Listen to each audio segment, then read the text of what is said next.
दिवाली हो रही है, दिल्ली में 1200 है AQI, पोल्यूशन है, सब कुछ है, आपके दादा के फेफड़े चल रहे हैं, वहाँ पे फटाके बजा रहे हैं लोग। ऑस्ट्रेलिया में ज्यादातर स्टेट्स में पटाखे बैंड है।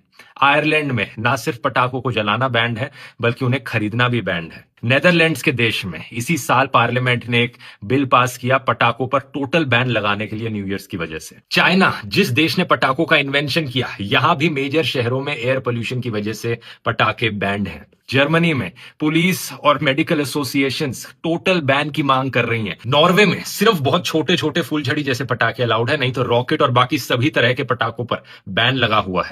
रूस और यूक्रेन की लड़ाई चल रही है 2 साल से, धड़ाधड़ बम गोला बारूद हेलीकॉप्टर धड़ाधड़ चल रहा है। कोई ग्लोबल वार्मिंग नहीं हो रही है, कोई प्रदूषण नहीं फैल रहा है, ना ही किसी को तकलीफ हो रही है। यहाँ पर मार धड़ाधड़, उधर से हमास मार रहा है 5000 रॉकेट, इतना बम्बार्डमेंट हुआ, इतना 2 साल से तबाही हुआ है, कोई ग्लोबल वार्मिंग नहीं हो रहा है। और हमारे यहाँ तो इनसे दिवाली में कुछ हो जाएगा, ग्लोबल वार्मिंग हो गया, ओजोन परत फट गया, ये हो गया वो हो गया। अभी हमको देखिए, हम ये वाला बम कल फोड़ दिए, ये वाला मिर्चैया बम, मुर्गा छाप, अंटार्कटिका का सारा बर्फ पिघल गया, पूरा बर्फ पिघल गया अंटार्कटिका का।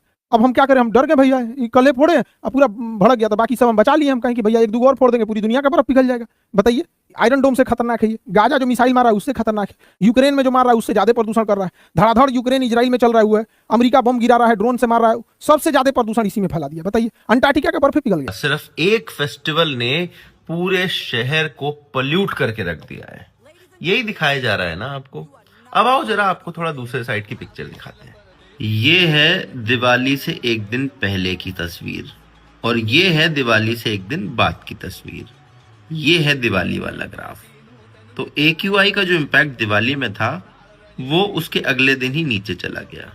लेकिन फिर ये वाले ग्राफ क्या है, ये रात में AQI कैसे बढ़ रहा है?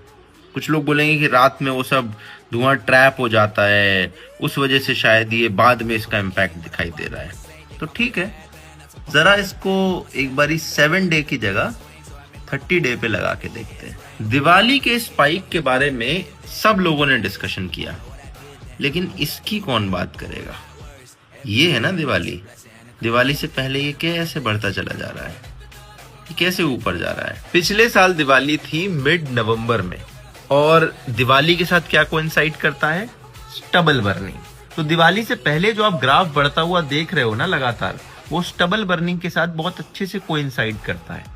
नासा के जो भी मैप्स आ रहे हैं उसमें साफ दिखाई दे रहा है कि स्टबल बर्निंग नॉर्दर्न भारत में, इंक्लूडिंग पंजाब, हरियाणा, उत्तर प्रदेश, जितने भी राज्य हैं आसपास, उसमें शुरू हो चुकी है। और दिवाली के बाद भी ये जो पोल्यूशन का ग्राफ है वो बढ़ता ही चला जाएगा। दिवाली सिर्फ एक स्पाइक है जो अगले दिन नीचे आ गया, लेकिन ये ग्राफ नहीं रुकेगा, बिकॉज स्टबल बर्निंग का इम्पैक्ट सबसे ज्यादा यहाँ देखने को मिलता है। लेकिन दुख की बात यह है कि जो लोग दिवाली के स्पाइक के बारे में बात कर रहे थे वो इतने दिन से शांत बैठे थे।